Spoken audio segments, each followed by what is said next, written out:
Hello friends, I am Tanvi Pahuja welcoming you all to our channel Only Civil Services. In continuation with our lectures, today we will be dealing with Anglo-Maratha struggle for supremacy.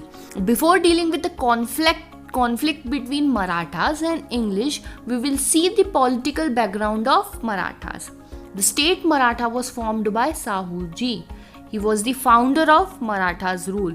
उसके बाद उनके grandson जो थे Shivaji, he is a prominent great ruler of Maratha known. अब हम देखते हैं कि एक पोस्ट थी इसके अंदर पेशवा की. तो साहू जी के टाइम पर ये एक की मिनिस्टर था, बस एक इम्पॉर्टेंट मिनिस्टर था in the court of Marathas. लेकिन धीरे धीरे जब जो रूलर्स थे वो वीक होने लग गए तो प्रोमिनेंट होने लग गई पेशवा की पोस्ट. किसके अंडर हुई प्रोमिनेंट? शिवाजी के अंदर. क्योंकि हम मराठास और इंग्लिश का स्ट्रगल या कॉन्फ्लिक्ट देखने वाले हैं तो उस टाइम की पॉलिटिकल सिचुएशन से हम डील करेंगे. बालाजी विश्वनाथ जो थे उन्होंने पेशवा की पोस्ट को हेरिडिटरी बनाया, मतलब जो अब सक्सेशन है वो उनके फैमिली मेंबर्स ही करेंगे. बालाजी के बाद बनते हैं Bajirao one as a Peshwa. Bajirao I was a great prominent Peshwa of the Maratha kingdom. Okay, Bajirao I कौन है? बाजीराव मस्तानी वाले Bajirao. After the death of Bajirao, Balaji Bajirao मतलब नाना साहेब जो है वो पेशवा बन जाते हैं. लेकिन हम देखेंगे कि रघुनाथ राव है. कौन है ये? बाजीराव I के भाई हैं. ये क्लेम करते हैं पेशवाशिप पे, पर इन्हें पेशवाशिप नहीं दी जाती है. नाना साहिब पेशवा बन जाते हैं. नाना साहिब की डेथ के बाद उनके बेटे माधव राव को पेशवा बना दिया जाता है. माधव राव थोड़े ही समय के पेशवा रहते हैं और उनकी ट्यूबरक्लोसिस की वजह से डेथ हो जाती है. उसके बाद उनके छोटे भाई नारायण राव को पेशवा बना दिया जाता है. ये बात रघुनाथ राव को बिल्कुल नहीं पचती क्योंकि वो भी क्लेम करते हैं ओवर पेशवाशिप. तो ये असैसिनेट करते हैं नारायण राव को. दैट मीन्स ये अपने नेफ्यू को क्या करते हैं? मार देते हैं. लेकिन नारायण राव की डेथ के बाद उनकी विडो वाइफ जो है वो एक बेटे को बर्थ देती हैं. कौन है वो? सवाई माधव राव. ओके.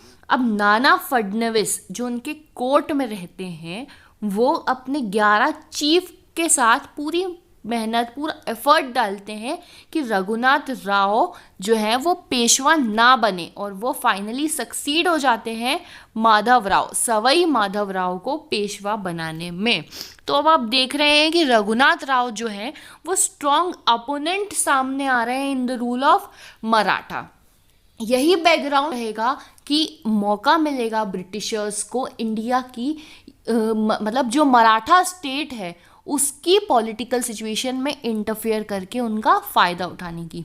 तो before seeing the Maratha wars या Anglo Maratha wars we will see कि कॉन्फिडरेसी क्या क्या रहती है मराठास के अंदर, कौन कौन रहता है. थर्ड बैटल ऑफ पानीपत होता है एक मराठास और अहमद शाह अब्दाली के बीच में, जिसमें बुरी तरीके से जो है मराठास हार जाते हैं. कब होता है? 1761 में. इसकी डेट और किसके बीच में ये वॉर हुआ है, बैटल हुई है, ये याद रखिएगा. अब 20 साल बाद, क्योंकि वीक हो गया मराठा एम्पायर, 20 साल बाद बाजीराव I जो मैंने आपको बताया कि बहुत ही ग्रेट रूलर थे ऑफ मराठास, ये स्टार्ट करते हैं अपनी मराठा की कॉन्फिडरेसी को इकट्ठा करना और अपने मराठा के पावर को स्ट्रॉन्ग करने में. ठीक है. तो ब्रिटिश एम्पायर किस तरीके से इनको अटैक करते हैं, क्यों नहीं कर पाते, इनकी कॉन्फिडरेसी कैसे स्ट्रॉन्ग हुई, ये हम देखते हैं. बाजीराव ने इन सबको इकट्ठा करा ताकि मराठा स्ट्रॉन्ग हो पाएँ और रेजिस्ट कर पाएँ ब्रिटिशर्स को. कौन कौन रहता है इनकी कॉन्फिडरेंस में? गायकवाड्स ऑफ बड़ौदा नाम की जगह पे गायकवाड़ रूल करते हैं. Bhonsles of Nagpur, Holkars of Indore, Scindias of Gwalior and Peshwas at Pune. तो पेशवा की सीट, मतलब ये बाजीराव जो पेशवा रहते हैं इनकी सीट कहाँ रहती है? पुणे में. तो ये हमने पॉलिटिकल सिचुएशंस देख ली हैं बहुत अच्छे से. यहाँ हमने देखा कि रघुनाथ राव जो है वो प्रॉब्लम्स क्रिएट कर रहे हैं और क्लेम कर रहे हैं पेशवाशिप पे.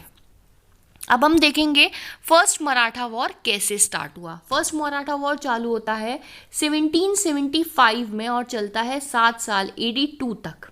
रीज़न हमने देखा कि इंटरनल प्रॉब्लम्स इन पेशवा का सक्सेशन में, पेशवाशिप जो है उसके ऊपर इंटरनल प्रॉब्लम्स चालू हो जाती हैं। वॉर कहाँ से स्टार्ट होता है? जब Raghunath Rao approached Britishers for help. हमने खुद ही मौका दिया है ब्रिटिशर्स को कि आओ हमारा फ़ायदा उठाओ और हमें लूटो। अब रघुनाथ राव जाते हैं ब्रिटिशर्स के पास कि मेरी मदद कीजिए, मुझे पेशवा की पोस्ट दिलाइए। अब ब्रिटिशर्स तो बहुत तेज थे ही, वो बोलते हैं ठीक है अपन एक संधि करते हैं, ट्रीटी ऑफ सूरत करते हैं।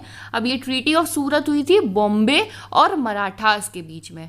इस ट्रीटी में क्या होता है, रघुनाथ राव उनको प्रॉमिस करते हैं कि मैं आपको सेलसीट नाम की जगह और बसीन नाम की जगह दूंगा, इन रिटर्न आप मुझे पेशवा बनवा दीजिए। ठीक है, कहाँ के? पुणे के पेशवा बनवा दीजिए। ब्रिटिशर्स बोलते हैं ठीक है। लेकिन इसी बीच एक एक्ट पास होता है, रेगुलेटिंग एक्ट ऑफ 1773। इस एक्ट में क्या होता है, जो बॉम्बे और मद्रास की प्रेसिडेंसी होती है, it was made subordinate to Kolkata. Calcutta के अंदर इसको सबॉर्डिनेट किया जाता है। तो कलकत्ता काउंसिल बोलती है हम नहीं मानेंगे इस ट्रीटी को, आपने जो जाके सूरत के साथ ट्रीटी कर ली, सॉरी ट्रीटी ऑफ सूरत कर ली, मैं इस ट्रीटी को नहीं मानता। कौन बोलता है? कलकत्ता काउंसिल। अगर आपको और ज़्यादा डीपली रेगुलेटिंग एक्ट पढ़ना है तो आप हमारी पॉलिटी की सीरीज़ देखिए। ओके, कलकत्ता काउंसिल क्या बोलता है कि हम नहीं ट्रीटी करते हैं क्योंकि अब मैं हेड हूँ तीनों का, किसका? मद्रास और बॉम्बे का। तो वो नई ट्रीटी करते हैं, ट्रीटी ऑफ पुरंदर। ये ट्रीटी हुई है अब मराठास और कलकत्ता के बीच में। ठीक है, अब नाना फडणवीस को यह बात बिल्कुल नहीं पचती कि रघुनाथ राव ने जाके उनसे हेल्प ली और हमें उनकी वजह से ये ट्रीटी करनी पड़ी इंग्लिश के साथ। अभी तक हम दूरी बनाए हुए थे और अब हमको ये ट्रीटी करनी पड़ी उनके साथ। तो नाना फडणवीस क्या करते हैं, इस ट्रीटी को वायलेट करते हैं और फ्रेंच को एक पोर्ट दे देते हैं। ये बात इंग्लिश को बिल्कुल अच्छी नहीं लगती कि ट्रीटी के अंदर साफ कहा गया था कि आप बिना पूछे किसी भी दूसरी यूरोपियन कंट्री के साथ अपने रिलेशन एस्टैब्लिश नहीं कर सकते। तो इंग्लिश क्या करती है, रिटेलिएट करती है, इस बात का जवाब देती है बाय सेंडिंग अ फोर्स। अब ये जो फोर्स इनने भेजी, इसकी वजह से दोनों की आर्मीज आमने सामने आती हैं।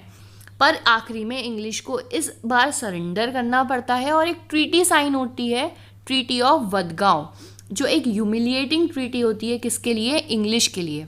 अगेन इनने ट्रीटी किसके बीच में साइन कर दी? मुंबई और मराठास के बीच में। फिर वही बात आई कि कलकत्ता काउंसिल बोलती है मैं इस ट्रीटी को नहीं मानता।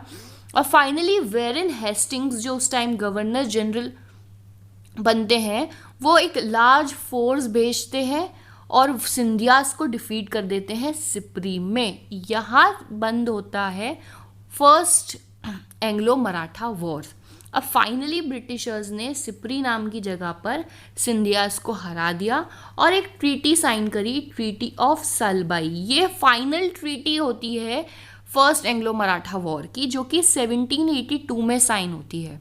इस ट्रीटी के अंदर माधव राव, वही सवाई माधव राव को पेशवा बना दिया जाता है, रघुनाथ राव को प्रिजनर बना दिया जाता है और सालसेट नाम की जगह ईस्ट इंडिया कंपनी को मिल जाती है। इस ट्रीटी के अंदर सालसेट, जो एक पोर्ट है मुंबई के पास, इम्पॉर्टेंट जगह है, ईस्ट इंडिया कंपनी को मिल जाती है। तो हमें लॉस ही हुआ है, एक लॉस झेला है मराठाज ने। अब इनकी वीक होने की स्टार्टिंग हो चुकी थी क्योंकि हमने इसमें कई सारी ट्रीटीज़ देखी है। तो सबसे ज़्यादा हमको जो याद रखनी है वो ट्रीटी ऑफ सालबाई की एंडिंग कहाँ होती है, फर्स्ट एंग्लो मराठा वॉर की। ये याद रखिएगा आप लोग और बैकग्राउंड याद रखिएगा। आगे बढ़ते हैं सेकेंड एंग्लो मराठा वॉर की तरफ। ये होता है 1803 से 1805। अब आप देखिए 20 साल की शांति, क्योंकि ट्रीटी ऑफ सालबाई में दोनों प्रॉमिस करते हैं कि अब हम पीस एस्टैब्लिश करेंगे, दोनों की एक्टिविटीज़ में इंटरफियर नहीं करेंगे, और मराठास प्रॉमिस करते हैं कि वो उन्हें हैदर अली के खिलाफ हेल्प करेंगे। लेकिन वापस इंटरनल कॉन्फ्लिक्ट नज़र आता है अमंग कॉन्फिडरेसीज। हमने जो अभी 5-6 कॉन्फिडरेसीज देखी मराठास की, उनके बीच में लड़ाइयाँ होती हैं। अलग अलग हिस्सों में अलग अलग लोग रूल कर रहे हैं, लड़ाई होना तो नेचुरल है। तो इतने साल के बाद वापस लड़ाई होती है, उसका रीज़न देख लेते हैं। Madhavrao Narayan committed suicide. अब वो सुसाइड कर लेते हैं। तो बाजीराव टू कौन है? अब रघुनाथ राव के बेटे, इनको बना दिया जाता है पेशवा। नाना फडणवीस जो कि स्ट्रॉन्ग अपोनेंट रहते हैं रघुनाथ राव और उनके बेटे, वो वापस अपोजिशन करते हैं कि ये नहीं चाहिए हमें पेशवा, लेकिन उनकी डेथ हो जाती है 1800 में। अब ये ब्रिटिशर्स को एक एडवांटेज मिलता है इंटरफेयर करने का। उसके बाद हमने खुद ब्रिटिशर्स को किस तरीके से मौका दिया। बाजीराव टू जो रहते हैं वो मर्डर कर देते हैं ब्रदर का। किसके? जसवंत राव होलकर के ब्रदर का। मतलब आप देखिए, अपने ही कॉन्फिडरेसी के रूलर के भाई को जाकर इन्होंने मार दिया।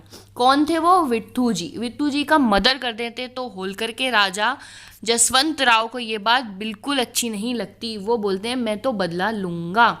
जसवंत राव जाकर अपनी फोर्सेस ले जाते हैं और डिफीट करते हैं सिंधिया को और बाजीराव को। अब आप देखिए, आपस में ही लड़ रहे हैं, क्यों ब्रिटिशर्स फ़ायदा नहीं उठाएंगे? आपस में इनने सिंधिया और बाजीराव को डिसिसिवली हरा दिया। किस जगह पर? हदसपुर नाम की जगह पर, जो कि पूना के पास है। और विनायक राव को पेशवा की सीट पर बिठा देते हैं। मतलब अब पेशवा की सीट पे कौन बैठ गए? होलकर के राजा। बाजीराव टू जो है हारने के बाद बसीन नाम की जगह पर जाते हैं। वहाँ ब्रिटिशर्स से हेल्प मांगते हैं कि भैया मेरी पेशवाशिप ले ली गई है, मुझे पेशवाशिप दिलवाइए वापस। वो अपनी समझदारी से एक ट्रीटी ऑफ बसीन साइन करवा लेते हैं। अब ये ट्रीटी ऑफ बसीन एक तरह का सब्सिडरी अलायंस है। हमने लास्ट लेक्चर में देखा था, लॉर्ड वेलेस्ली की ये पॉलिसी होती है सब्सिडरी अलायंस की। ये अगर आपने स्टेट से साइन करा ली तो इसका मतलब अब उनकी कोर्ट में या उनकी जो एम्पायर में ब्रिटिशर्स की आर्मी जो है वो स्टेशन होगी। ब्रिटिशर्स की आर्मी का खर्चा कौन उठाएगा? वही एक रेसिडेंट वहाँ पर रहेगा जो इंटरफेयर तो नहीं करेगा, पर ये कहने की बात थी, वो इंटरफेयर करता था।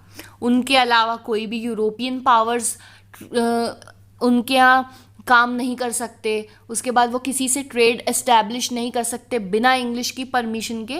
तो एक तरीके की सब्सिडरी अलायंस साइन कर देते हैं बाजीराव टू जब ये साइन करते हैं तो पूना जो है वो कहाँ चला जाता है? सब्सिडरी अलायंस के अंदर। अब हम देखेंगे कि सिंधियास, होलकर्स और भोसले को ये बात बिल्कुल नहीं अच्छी लगती। उन्हें ब्रिटिशर्स के कंट्रोल में नहीं जाना था, तो वो इस बात का बहुत ज़्यादा रिटेलिएट करते हैं, इस बात के खिलाफ जाते हैं। लेकिन फाइनली ब्रिटिशर्स इनसे भी सेपरेटली एक सब्सिडरी अलायंस साइन करवा लेते हैं। किस तरीके से सारी कॉन्फिडरेसी मराठास की सब्सिडरी अलायंस के अंदर आ जाती है, ये हम लोगों ने देखा। क्योंकि थर्ड मराठा वॉर होता है 1817 से 18 तक। इसका क्या रीज़न है हम देखेंगे। चार्टर एक्ट पास करती है कंपनी 1813 में। इसके तहत ट्रेड मोनोपोली ख़त्म हो जाती है कंपनी की। जो ब्रिटिश की गवर्नमेंट है एक चार्टर एक्ट पास करती है, इसके तहत अब britishers have no monopoly to trade in India. इसकी वजह से इन्हें बहुत लॉस होता है। अब ये नए मार्केट की खोज करते हैं इंडिया के अंदर। अब इन्हें ट्रेड तो बढ़ाना है, ट्रेड के लिए ही तो इंडिया में आए थे, कैसे बढ़ाएंगे? ये एक रीज़न ढूंढते हैं हर प्रोविंस में उनसे लड़ाई करने का और उनके ऊपर इम्पीरियलिस्टिक पॉलिसी को थोपने का। तो मराठा में क्या ढूंढा उन्हें? पिंडारीज क्या थे? सबसे पहले ये देखिए, मिंडारीज जो है they were attached to Marathas army. Maratha की आर्मी के अंदर पिंडारी नाम का एक ग्रुप या एक कास्ट जो थी वो काम करती थी। क्योंकि इतने वॉर ब्रिटिशर्स के साथ लड़े, मराठास जो है वो अब वीक हो चुके थे, दे वर weak. They were unable to fulfill the needs of Pindaris and give employment to them.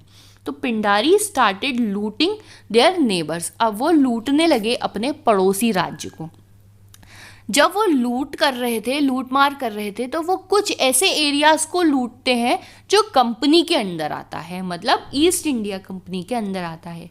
Britishers को ये बात बिल्कुल अच्छी नहीं लगती और ये वार्न करते हैं किसको, मराठास को, कि आप अपने पिंडारी कंट्रोल करना चाहिए, अदरवाइज वी विल अटैक.